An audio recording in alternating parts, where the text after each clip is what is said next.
Good. Wow, your class is a little more crowded than it normally is, right?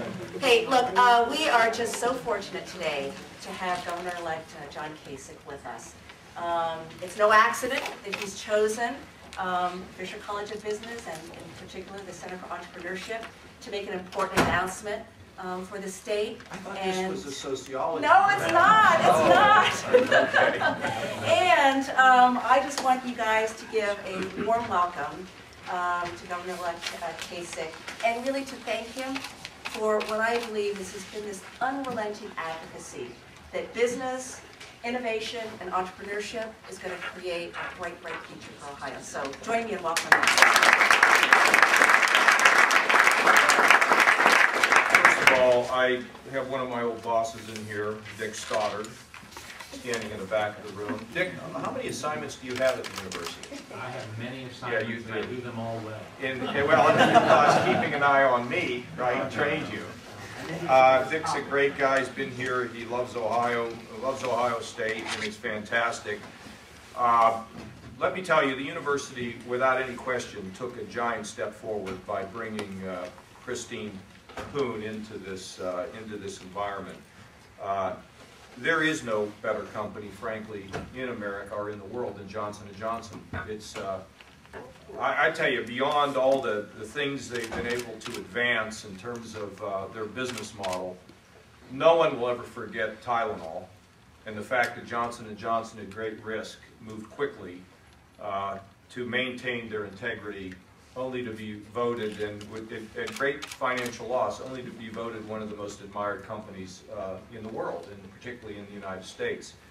So Chris is here to try to bring together this notion of education, innovation, as she mentioned, and an ability to combine the work that we do at our universities, helping our industry to be more successful and more cutting edge and more 21st century oriented. Let me tell you that I've been referring in a lot of the presses here to this Dallas Morning News article from last Sunday. Since 1950, Cleveland and Youngstown have lost more than half of their population. Cincinnati is down 40%. Now, when you think about Cincinnati, it's almost breathtaking to think about how that city has been losing population, which means revenue, jobs, so many different things. In the last decade, we've lost more than 600,000 jobs. We have been beaten by two states, Michigan and California. In Ohio, the heartland, it's really stunning. Within 3 years of graduation, 1/3 of Ohio's University alums have left the state. This university is on the rise. There is no question about it. We are doing much better at Ohio State. When you look at our higher education institutions around Ohio, crown jewel. Not just Ohio State, but I mean, you take Case, you take Miami of Ohio, you take Denison, I mean, all these schools. I have to say Ohio Wesleyan, or I'll get a call from Hobson, which I don't want to have to put up with. And you even take our Columbus States and our Cincinnati States, which are a supplement to our great universities. We're gold here. But we're not doing very well if 1/3 of our graduates leave, and they're not leaving because they don't like Ohio. They're leaving because they believe that excitement and innovation is happening somewhere else. You know, Austin's a pretty nice town. The Triangle down in North Carolina, pretty nice place. But it's not the heartland. It's not Ohio, and they don't have our values, and they're not the heartbeat of the country. When we think about what we need to do, we do need to offer industry an opportunity to be able to innovate and able to generate real excitement inside of our state. Part of it is our tax problem, and I'm pleased that the income tax rate now, as of January 1, Jim Heath, is now under 6%. That's just the beginning. We need to drive it lower. We need to think about how we create a capital gains differential so that instead of people staying in Florida and paying 15% capital gains rate, They live in Ohio, they pay 21, or almost a 21% capital gains rate. You choose. Okay, you choose where you're going to be. That's why we've had the brain drain. Taxes matter. Regulations matter. On the way in here, the dean was saying to me, in the effort to try to bring technology and study together, academia together, we've got regulatory problems. Well, we do need to deal with our regulatory issues in this state. That's why Mary Taylor is going to conduct what we call CSI, the Common Sense Initiative, to start repealing. My old buddy Sam Brown back in Kansas created the Office of the Repealer.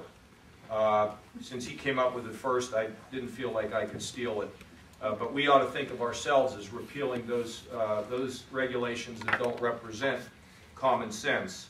And our legal system, we need to continue to think about it. In Texas, they're actually talking about a loser pays legal system.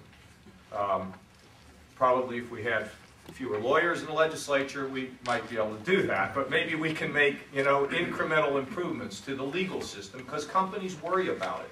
And in addition, though, to all of that, the excitement of a company locating next to Ohio State University, being able to capture the technology and the innovation that's being created in the classroom, in combination with Battelle, Jeff Wadsworth, I think new leadership, new day and a new way at Battelle.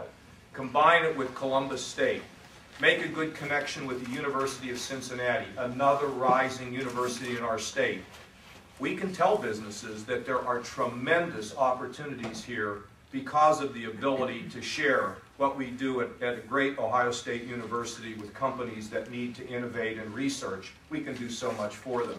And I know that Chris Poon is really committed to this.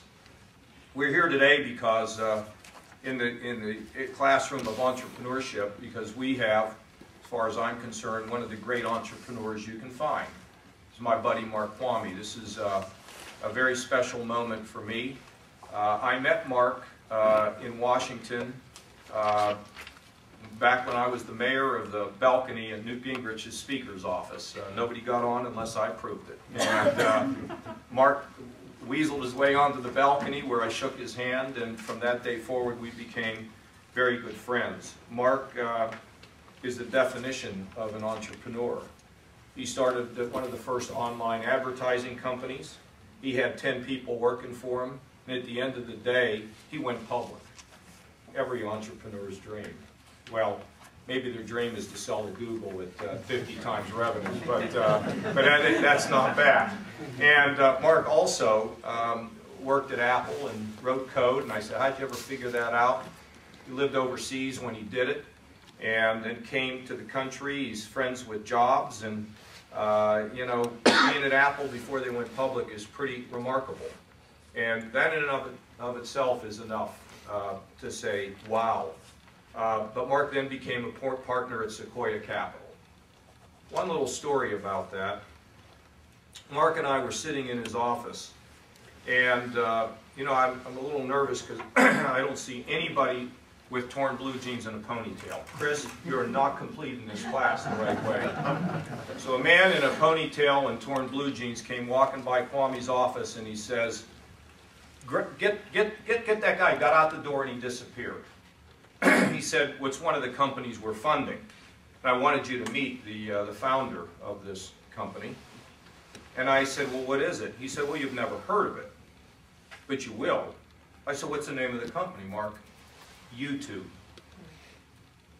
They were a founder of YouTube. They were involved in Yahoo. When I met Mark, they were involved in the taking public of, they were investors in Google when Google was private and when it went public. And I'll tell you a very interesting story.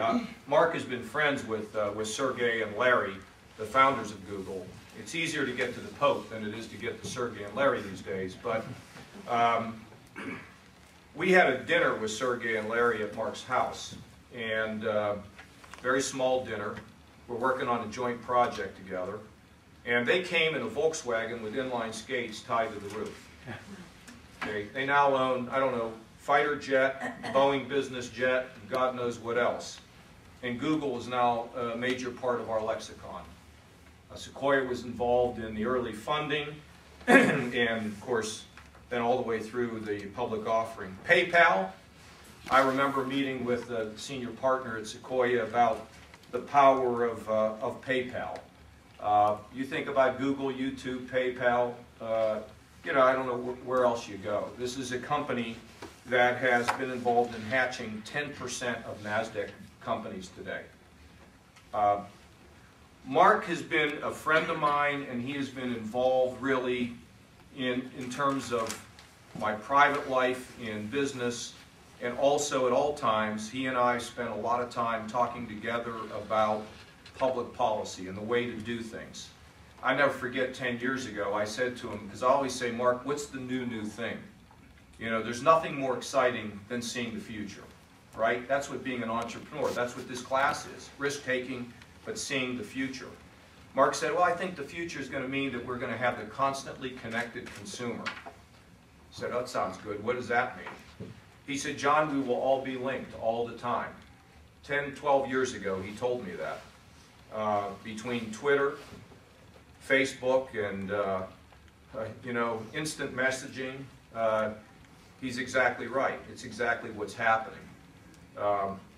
We think about Facebook today, and we see Zuckerberg being voted the Time Magazine Man of the Year, creating a platform for things that we can only imagine, including probably voice and video. I'm saying all these things because Kwamme's sitting here saying, I didn't know he knew this. So anyway, Mark is a guy who thinks big. And he's a guy that knows how to make decisions and move business. So the two of us have been talking about this, and he developed a passion for some public service. He's experienced a little of it before, but he said maybe it is conceivable for us to do this. And it's been a long process to figure out whether we can land somebody like this because of, you know, I mean, distance. He lives in the Silicon Valley. He's got 4 children, one who's still at home, one who graduated from Duke, one who's at SMU, one who's at Southern Cal, and a daughter who's still at home. And his children all said, Daddy, if this is your passion, you need to go do it. His wife said, I'll kill you. That's the way it goes. So he comes in here for the purpose of being able to help us begin to navigate the waters here and move us into a JobsOhio, a not-for-profit entity that we think can move at the speed of business.